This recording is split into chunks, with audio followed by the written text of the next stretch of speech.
Buenos días, son las 5:30 de la mañana. Hoy es día 9 de mayo 2025 y vamos a tener una temperatura normal para estas fechas, que todavía estamos en otoño. Mañana 10 de mayo tenemos asamblea, así que bueno, hagamos todo lo posible por poder estar allí, que seguramente va a haber información que nos va a fascinar y seguramente va a haber cosas que por ahí nos van a sorprender, así que tratemos todos de estar allí mañana. Vamos a hacer el texto del día. Y después vamos a seguir con la lectura de Marcos. Ahora el texto del día dice, mira qué importante, Proverbios 3:21, protege la capacidad de pensar. El comentario dice, si eres un hermano joven, fíjate en los muchos hombres fieles mencionados en la Biblia que amaban a Dios y cuidaron de su pueblo de distintas maneras. Seguro que en tu familia y en tu congregación también hay hermanos maduros a los que puedes imitar. Además, tienes el ejemplo perfecto de Jesucristo. Cuando analices todos estos ejemplos, piensa en las cualidades que admiras de cada uno. Después piensa en lo que tienes que hacer para seguir sus pasos. Los hombres que tienen la capacidad de pensar dedican tiempo a meditar antes de tomar una decisión. Así que esfuérzate por desarrollar esta cualidad y no perderla. Para ello, primero debes aprender los principios bíblicos y pensar en por qué lo que dice Jehová es bueno para ti. ¿Por qué? Después, utiliza lo que has aprendido para tomar decisiones que agraden a Jehová. Esto es esencial para llegar a ser un cristiano maduro. Cada uno tiene su referencia de lo que es un cristiano maduro, ¿no? En mi caso yo puedo poner cristianos maduros Rolando Musmano, Darío Patrón también, que es un hermano maduro mentalmente, que pudo hacer su familia bien y que es reflexivo y que es una persona que no es autoritario con sus hijos, se nota que los deja hacer y tiene una hermosa familia. El hermano Gastón Acevedo también, que con sus luchas sigue para adelante. También entendiendo y siendo flexible con sus hijos, entendiendo que por ahí a una le gusta la verdad y sigue la verdad, y a otros de sus hijos que no les encanta la verdad, pero que respetan a Jehová, los deja ser y que sean ellos libres, ¿no? Y en cuanto a hermanos que no están más con nosotros, bueno, uno no se olvida de Solano, del hermano Luis Musmano, de Hugo Domato, bueno, de mi viejo también, Luis Vega también. Bueno, hay un montón de hermanos que la verdad eran admirables. El hermano Ramón Patrón, un montón de hermanos que uno espera pronto volver a ver en la resurrección. Mariano, olvídate, Mariano, genio total. Las cosas que habrá soportado, pobre. Ojalá que Jehová de verdad sea uno de los primeros en despertarlo. Ahora sí vamos a leer Marcos, capítulo 10. Después se fue allí y llegó a los límites de Judea, al otro lado del Jordán. De nuevo se juntaron multitudes a su alrededor y, como de costumbre, se puso a enseñarles. Entonces se dirigieron a él unos fariseos que querían ponerlo a prueba y le preguntaron si estaba permitido que un hombre se divorciara de su esposa. Él les respondió, ¿qué les mandó Moisés? Ellos dijeron, Moisés permitió que se escribiera un certificado de divorcio y se despidiera a la esposa. Entonces Jesús les dijo, Moisés les puso por escrito ese mandamiento por la terquedad de ustedes, pero en el principio de la creación Dios los hizo hombre y mujer, y por esa razón el hombre dejará a su padre y a su madre. Y los dos serán una sola carne, así que ya no son dos, sino una sola carne. Por lo tanto, lo que Dios ha unido, que no lo separe ningún hombre. Cuando volvieron a estar en la casa, los discípulos se pusieron a preguntarle sobre este asunto. Él les dijo, todo el que se divorcie de su esposa y se case con otra comete adulterio contra la primera. Y si alguna vez una mujer se divorcia de su esposo y se casa con otro, también ella comete adulterio. Entonces la gente empezó a traerle niños para que los tocara, pero los discípulos los reprendieron. Al ver esto, Jesús se indignó y les dijo, dejen que los niños se acerquen a mí. No traten de impedírselo porque el reino de Dios es de los que son como ellos. Les aseguro que el que no acepte el reino de Dios como un niño jamás entrará en él. Y tomó a los niños en sus brazos y comenzó a bendecirlos poniendo las manos sobre ellos. Cuando iba por el camino, un hombre vino corriendo, cayó de rodillas delante de él y le preguntó, Buen maestro, ¿qué tengo que hacer para heredar la vida eterna? Jesús le dijo, ¿por qué me llamas bueno? Nadie es bueno excepto uno solo, Dios. Tú conoces los mandamientos, no asesines, no cometas adulterio, no robes, no des falso testimonio, no cometas fraude, honra a tu padre y a tu madre. El hombre le dijo, maestro, llevo obedeciendo todo esto desde muy joven. Jesús lo miró y sintiendo cariño por él le dijo, te falta una cosa.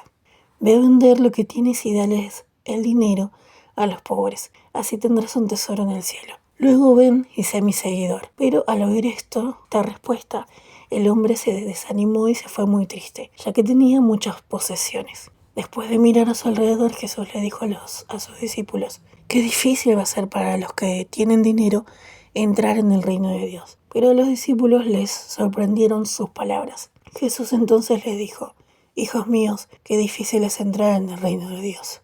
Es más fácil para un camello pasar por el ojo de una aguja que para un rico entrar en el reino de Dios. Eso los dejó más impactados todavía y le dijeron: entonces, ¿quién se podrá salvar? Mirándolos directamente, Jesús les dijo: para los humanos esto es imposible, pero no para Dios, porque para Dios todo es posible. Pedro se puso a decirle: mira que nosotros lo hemos dejado todo para seguirte. Jesús le dijo: les aseguro que no hay nadie que haya dejado hogar, hermanos, hermanas, madre, padre, hijos o campos por mí y por las buenas noticias que no reciba ahora en este tiempo 100 veces más: casas, hermanos, hermanas, madres, hijos y campos, aunque con persecuciones, y en el sistema que viene vida eterna. Pero muchos que son primeros serán últimos, y muchos que son últimos serán primeros. Ahora bien, todos iban por el camino que sube a Jerusalén.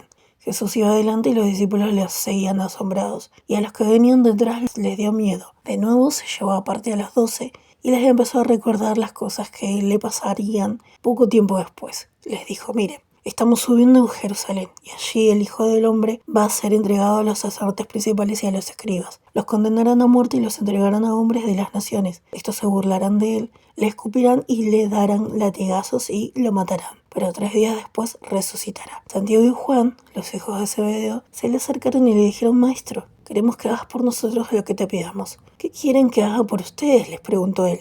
Ellos le contestaron: concédenos sentarnos contigo, uno a tu derecha y otro a tu izquierda, cuando estés en tu gloria. Pero Jesús les dijo: ustedes no saben lo que están pidiendo. ¿Acaso pueden beber de la copa de la que yo estoy bebiendo, o ser bautizados con el bautismo con el que se me está bautizando a mí? Sí podemos, le respondieron. Entonces Jesús les dijo: ustedes van a beber de la copa de la que yo estoy bebiendo y van a ser bautizados con el bautismo con el que se me está bautizando a mí. Pero yo no soy el que dice quiénes van a sentarse a mi derecha o a mi izquierda. Esos lugares son para aquellos para quienes han sido preparados. Cuando los otros 10 se enteraron de esto, se indignaron con Santiago y Juan. Pero Jesús los reunió a todos y les dijo: saben que los que parecen gobernar a las naciones dominan al pueblo, y que sus hombres importantes tienen autoridad sobre la gente. Entre ustedes no debe ser así. Más bien, el que quiera llegar a ser grande entre ustedes tiene que servir a los demás. Y el que quiera ser el primero entre ustedes tiene que ser el esclavo de todos. Y es que ni siquiera el Hijo del Hombre vino para que se le sirviera, sino para servir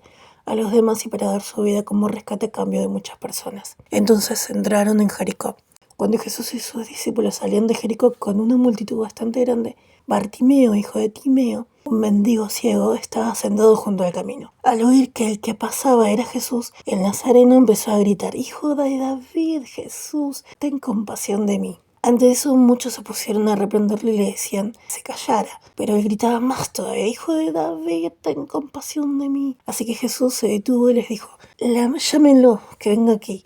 Ellos le dijeron al ciego: ánimo, levántate, que te está llamando. Quitándose rápidamente el manto, se puso de pie de un salto y fue a donde estaba Jesús. Entonces Jesús le preguntó: ¿qué quieres que haga por ti? El ciego le respondió: Raboni, que recupere la vista. Y Jesús le dijo: vete, tu fe te ha curado. Enseguida el hombre volvió a ver y empezó a seguirlo por el camino. Marcos 11. Ahora bien, al acercarse a Jerusalén, cuando estaba por el monte de los olivos, donde se encuentra Betfagé y Betania, Jesús mandó a 2 de sus discípulos: con estas instrucciones, vayan a la aldea que ven allí. En cuanto entren, encontrarán un burrito atado en el que hasta ahora no se ha montado nadie. Desátenlo y tráiganlo. Y si alguien les pregunta: ¿qué estás haciendo? ¿Qué están haciendo? Ustedes contéstenle: es que el Señor lo necesita, pero lo devolverá enseguida. Así que se fueron y encontraron al burrito atado junto a una puerta afuera en la calle lateral y lo desataron. Pero algunos de los que estaban por allí les preguntaron: ¿qué están haciendo desatando el burrito? Los discípulos les contestaron lo que Jesús les había dicho y ellos los dejaron ir. Entonces le trajeron al burrito a Jesús y le pusieron encima sus mantos, y Jesús se sentó en él. Muchos extendían sus mantos en el camino y otros cortaban ramas de los campos, y tanto los que iban delante de él como los que iban detrás gritaban: Salva, rogamos, bendito el que viene en el nombre de Jehová, bendito el reino que viene, el reino de nuestro padre David. Salva, rogamos, en las alturas. Después de entrar en Jerusalén, Jesús fue al templo y le echó un vistazo a todo, pero como ya era tarde, salió para Betania con los 12. Al día siguiente, cuando salían de Betania, le dio hambre. Desde lejos vio una higuera que tenía hojas y fue a ver si encontraba algún fruto. Pero al acercarse no encontró nada, solo hojas, porque todavía no era la temporada de los higos. Así que le dijo, que nadie vuelva a comer de tu fruto jamás. Y sus discípulos lo escucharon. Después de llegar a Jerusalén, Jesús entró en el templo y se puso a echar a los que vendían y compraban allí. Volcó las mesas de los que cambiaban dinero y los bancos de los que vendían palomas. Además, no dejaba que nadie transportara ningún objeto cruzando por el templo. Luego estuvo enseñándole a la gente y diciéndole, ¿acaso no está escrito mi casa será llamada casa de oración para todas las naciones? Pero ustedes la han convertido en una cueva de ladrones. Los sacerdotes principales y los escribas se enteraron y empezaron a buscar la manera de acabar con él. Y es que le tenían miedo, porque la multitud estaba impactada con su enseñanza. Cuando se estaba haciendo tarde, Jesús y sus discípulos salieron de la ciudad. Temprano al día siguiente, al pasar junto a la higuera, vieron que se había secado de raíz. Pedro, acordándose de lo sucedido, le dijo, Rabí, mira, la higuera que maldijiste se secó. Al oír eso, Jesús les dijo, tengan fe en Dios. Les aseguro que si alguien le dice a esta montaña, levántate y lánzate al mar, y se lo dice sin tener dudas en su corazón, sino teniendo fe en que así va a ser, conseguirá que eso se haga realidad. Por eso les digo, todas las cosas que pidan en sus oraciones, pídanlas con fe y denlas por recibidas y las tendrán. Cuando estén de pie orando, perdonen cualquier cosa que tengan contra alguien, para que su Padre que está en los cielos también les perdone a ustedes sus ofensas. Entonces llegaron de nuevo a Jerusalén y mientras él caminaba por el templo, vinieron los sacerdotes principales y los escribas y los ancianos, y les preguntaron, ¿con qué autoridad haces tú estas cosas? ¿Quién te autorizó a hacer estas cosas? Jesús les respondió, les voy a hacer una pregunta. Si ustedes me la responden, yo les diré con qué autoridad hago estas cosas. ¿El bautismo que Juan realizaba venía del cielo o venía de los hombres? Contéstenme. De modo que ellos empezaron a razonar sobre el asunto unos con otros. Decían, si le contestamos que venía del cielo, él dirá, entonces, ¿por qué no le creyeron? Pero, ¿quién se atreve a decir que venía de los hombres? Le tenían miedo a la multitud porque todos consideraban que Juan realmente había sido un profeta. Así que le respondieron a Jesús, no lo sabemos. Y Jesús le dijo, pues yo tampoco les digo con qué autoridad hago estas cosas. Marcos 12. Entonces empezó a hablarles usando comparaciones. Les dijo, un hombre plantó una viña y la rodeó con una cerca. Además excavó un lagar y construyó una torre. Luego les alquiló las viñas a unos agricultores y viajó al extranjero. A su debido tiempo les envió un esclavo a los agricultores para recibir de ellos su parte del fruto de la viña. Pero ellos lo agarraron, le dieron una paliza y lo mandaron de vuelta con las manos vacías. Y el dueño les envió otro esclavo, y a este lo golpearon en la cabeza y lo humillaron. Luego envió otro y lo mataron.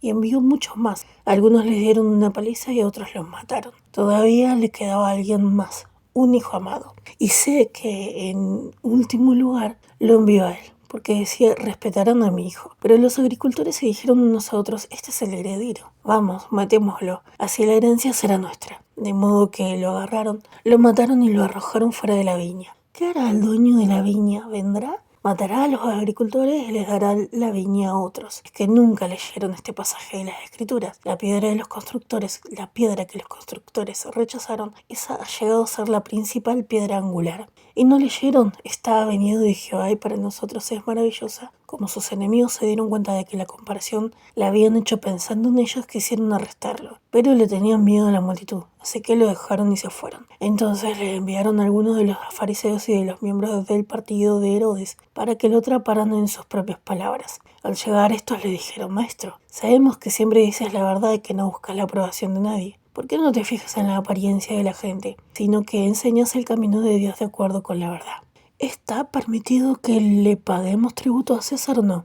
¿Lo debemos pagar o no lo debemos pagar? Pero él, al notar su hipocresía, les contestó, ¿por qué me ponen a prueba? Tráigame un denario para que lo vea. Así que lo trajeron y él les preguntó, ¿de quién es esta imagen y el nombre que está aquí escrito?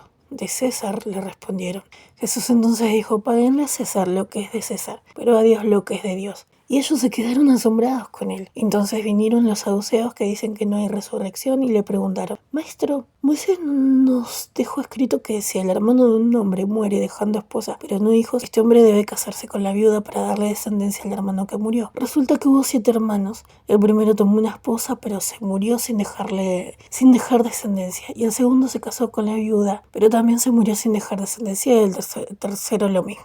y ninguno de los 7 dejó descendencia. Después que todos murieron, también se murió la mujer. En la resurrección, ¿de cuál de ellos será esposa? Que los 7 estuvieron casados con ella. Jesús le respondió, ¿acaso no es esta la razón por la que están equivocados, que no conocen ni las escrituras ni el poder de Dios? ¿Acaso no es esta la razón por la que están equivocados, que no conocen ni las escrituras ni el poder de Dios?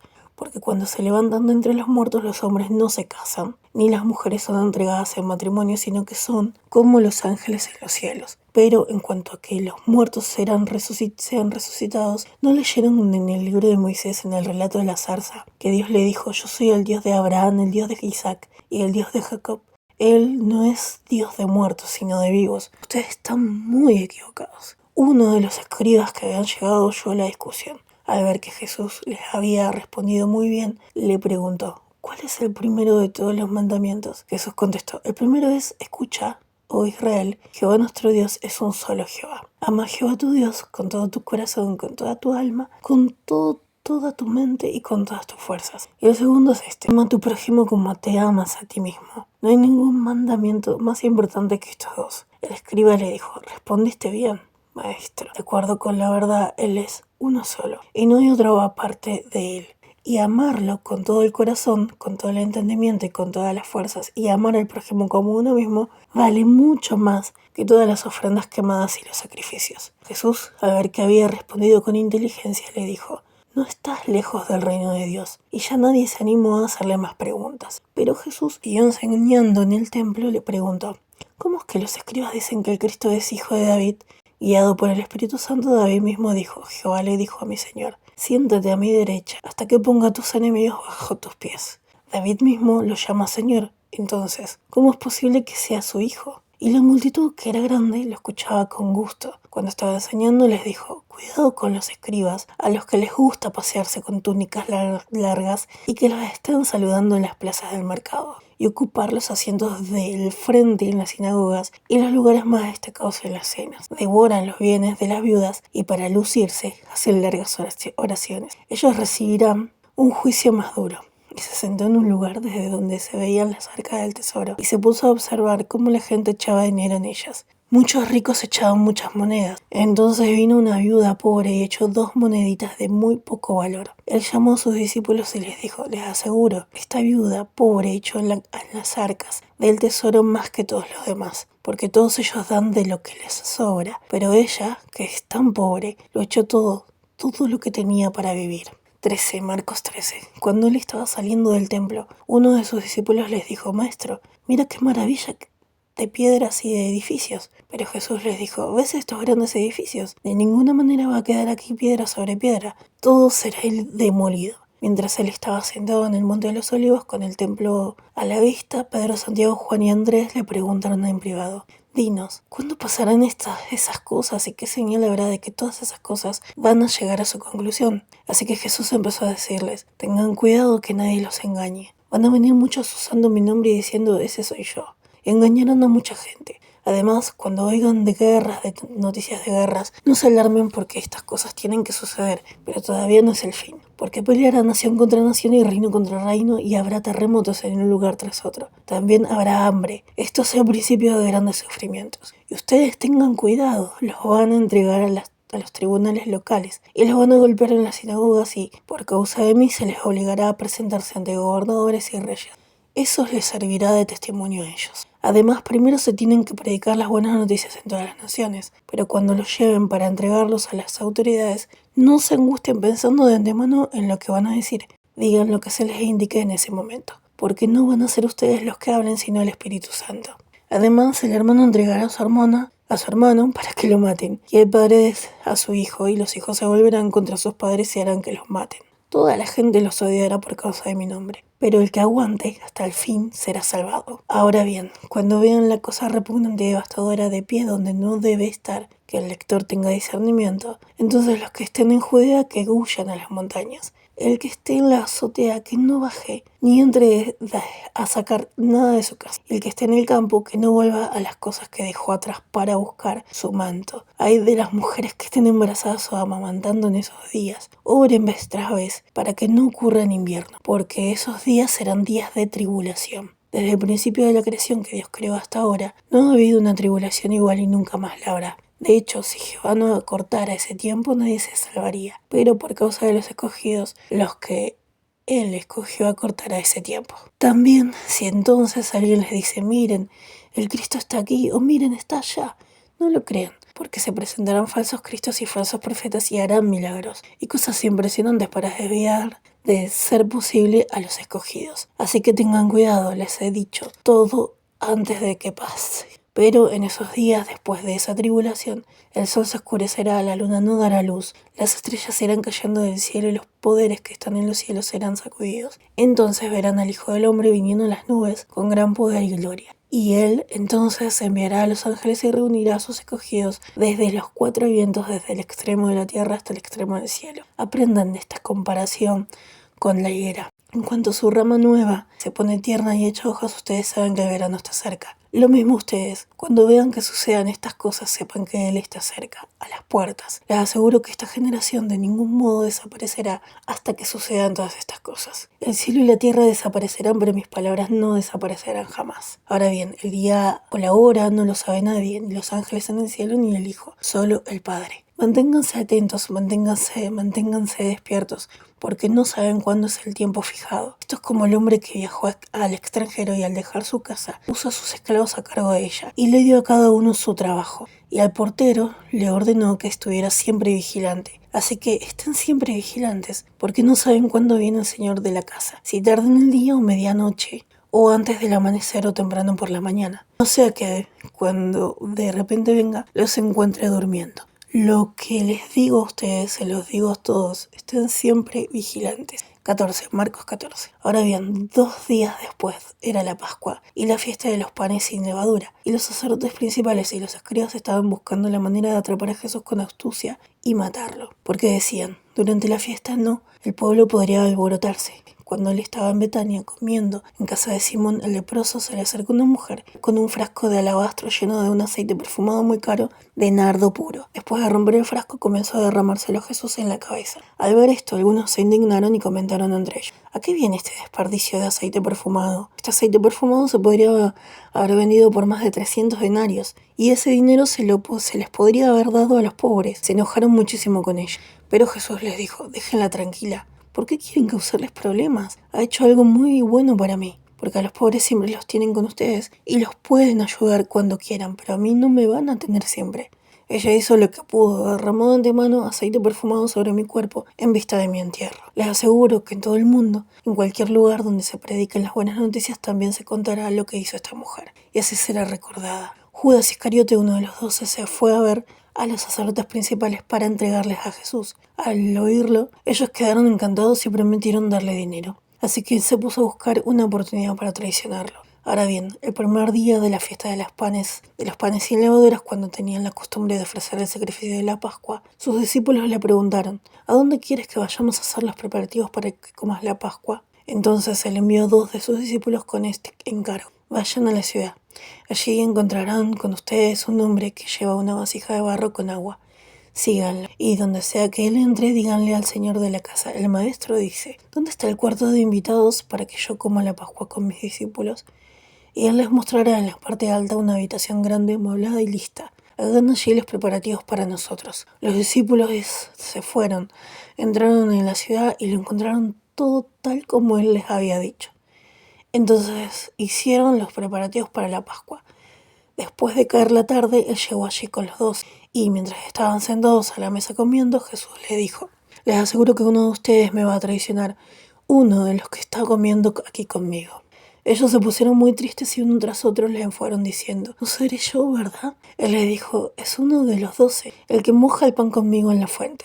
El Hijo del Hombre se va, tal como se escribió acerca de él, pero ay del que va a traicionar al Hijo del Hombre, más le valdría no haber nacido. Mientras seguían comiendo, él tomó un pan, hizo una oración, lo partió, se lo dio a ellos y les dijo, tómenlo, esto representa mi cuerpo. Y tomó una copa le dio gracias a Dios y se la dio a ellos. Y todos bebieron de ella. Y les dijo, esto representa mi sangre, la sangre del pacto, que va a ser derramada en beneficio de muchas personas. Les aseguro que ya no beberé más del producto de la vid hasta el día en que beba vino nuevo en el reino de Dios. Por último, después de cantar alabanzas, se fueron al monte de los olivos y Jesús les dijo, todos ustedes van a fallar, porque está escrito, heriré al pastor y las ovejas serán dispersadas. Pero después de ser resucitado iré delante de ustedes camino a Galilea. Pedro le respondió, incluso si todos los demás fallan, yo no lo haré. Entonces Jesús le dijo, te aseguro que hoy mismo, esta misma noche, antes de que un gallo cante 2 veces, tú negarás 3 veces que me conoces. Pero él sigue insistiendo, aunque tenga que morir contigo, yo nunca negaré conocerte. Y todos los demás empezaron a decir lo mismo. Entonces llegaron a un lugar llamado Getsemaní, y él les dijo a sus discípulos, quédense aquí sentados mientras yo oro. Y se llevó a Pedro, a Santiago y a Juan, y empezó a sentirse profundamente afligido y muy angustiado. Les dijo, estoy tan angustiado que siento que me muero. Quédense aquí y manténganse despiertos. Luego se alejó un poco de ellos, cayó al suelo y empezó a orar pidiendo que si era posible no le llegara aquella difícil hora. Decía, Padre, para ti todo es posible, quítame esta copa, pero que no se haga lo que yo quiero, sino lo que tú quieres. Después volvió a donde estaban ellos y los encontró dormidos. Y le preguntó a Pedro, Simón, ¿te dormiste? ¿No tuviste fuerzas para mantenerte despiertos ni siquiera una hora? Manténganse despiertos y oren constantemente para que no caigan en la tentación. Claro, el espíritu está dispuesto, pero la carne es débil. Entonces se fue a orar de nuevo y pidió lo mismo que antes. Volvió otra vez y los encontró durmiendo, porque tenían los ojos cargados de sueño, y ellos no sabían qué decirle. Y vino por tercera vez y les dijo, están durmiendo y descansando en un momento como este. Basta, ha llegado la hora. Miren, el Hijo del Hombre va a ser entregado en manos de pecadores. Levántense, vámonos. Miren, ya está llegando el que me va a traicionar. Enseguida, mientras él todavía estaba hablando, llegó Judas, uno de los 12, y con él venía una multitud armada con espadas y garrotes, enviada por los sacerdotes principales, los escribas y los ancianos. Ahora bien, el traidor había quedado en darles esta señal. Al que yo bese, ese es. Deténganlo y llévenselo bien custodiado. Así que fue directamente hacia él. Se le acercó y le dijo, Rabí, y le dio un beso cariñoso. De modo que lo agarraron y lo detuvieron. Pero uno de los que estaba allí sacó su espada, atacó al esclavo del sumo sacerdote y le cortó la oreja. Por su parte Jesús le dijo, salieron con espadas y garrotes para arrestarme como si yo fuera un ladrón. Día tras día estuve con ustedes enseñando en el templo y no me detuvieron, pero esto ha pasado para que se cumplan las escrituras. Y todos lo abandonaron y huyeron. Pero cierto joven que solo llevaba puesto una prenda de lino de calidad comenzó a seguirlo de cerca. Trataron de atraparlo, pero él dejó atrás su prenda de lino y se escapó desnudo. Entonces llevaron a Jesús ante el sumo sacerdote, y todos los sacerdotes principales, los ancianos y los escribas se reunieron. Pedro los siguió de lejos hasta entrar en el patio del sumo sacerdote, donde se quedó sentado con los sirvientes de la casa, calentándose junto al fuego. Los sacerdotes principales y todo el Sanedrín buscaban algún testimonio contra Jesús para que lo mataran, pero no encontraban ninguno. Y la verdad es que muchos presentaban acusaciones falsas contra él, pero sus testimonios no coincidían. También algunos se pusieron de pie y lanzaron este testimonio falso contra él. Nosotros le oímos decir, yo derribaré este templo que fue hecho por la mano del hombre y en 3 días levantaré otro que no estará hecho por las manos del hombre. Pero ni en eso coincidían sus testimonios. Entonces el sumo sacerdote se puso de pie en medio de ellos y le preguntó a Jesús, ¿no respondes nada? ¿Qué hay de lo que estos hombres testifican contra ti? Pero él se quedó callado. No respondió nada. De nuevo el sumo sacerdote se puso a interrogarlo. Le preguntó, ¿eres tú el Cristo, el Hijo del Bendito? Jesús entonces le respondió, lo soy. Y ustedes verán al Hijo del Hombre sentado a la derecha del poder y viniendo con las nubes del cielo. Al oír esto, el sumo sacerdote se rasgó la ropa y dijo, ¿para qué necesitamos más testigos? Ustedes mismos han oído la blasfemia. ¿Cuál es su decisión? Todos decidieron que merecía morir. Y algunos se pusieron a escupirle, a cubrirle la cara, a darle puñetazos y a decir profetiza. Y después de darle bofetadas, los guardias del tribunal se lo llevaron. Mientras Pedro estaba abajo, en el patio, llegó una de las sirvientas del sumo sacerdote. Cuando vio a Pedro calentándose junto al fuego, lo miró fijamente y le dijo, tú también andabas con el Nazareno, ese Jesús. Pero él lo negó. Dijo, ni lo conozco, ni entiendo de qué me hablas. Entonces salió a la entrada. Pero la sirvienta lo vio otra vez. Se puso a decirle a los que estaban allí, este es uno de ellos. Y él seguía negándolo. Poco después, los que estaban por allí se pusieron a decirle de nuevo a Pedro, No hay duda de que tú eres uno de ellos, porque está claro que eres Galileo. Entonces él empezó a maldecir y a jurar: yo no conozco al hombre del que hablan. Al instante un gallo cantó por segunda vez y Pedro recordó lo que Jesús le había dicho: antes de que un gallo cante 2 veces, tú negarás 3 veces que me conoces. Destrozado, rompió a llorar. Bueno, nos falta un capítulo para terminar Marcos. No, dos capítulos. Recuerden el texto del día de hoy, Proverbios 3:21, protejan su capacidad de pensar. Tengamos un hermoso día y hagamos cosas para que Jehová nos bendiga. Sí, busquemos que Jehová nos pueda ayudar, estemos en constante conexión con Él. Mañana a las 9:40, cada uno en su lugar, el Salón de la Asamblea de los Testigos de Jehová en Ezeiza, y prestando atención, mucha atención al tema clave de la Asamblea, que es: compórtense de manera digna. Nada más, saludos, cariños.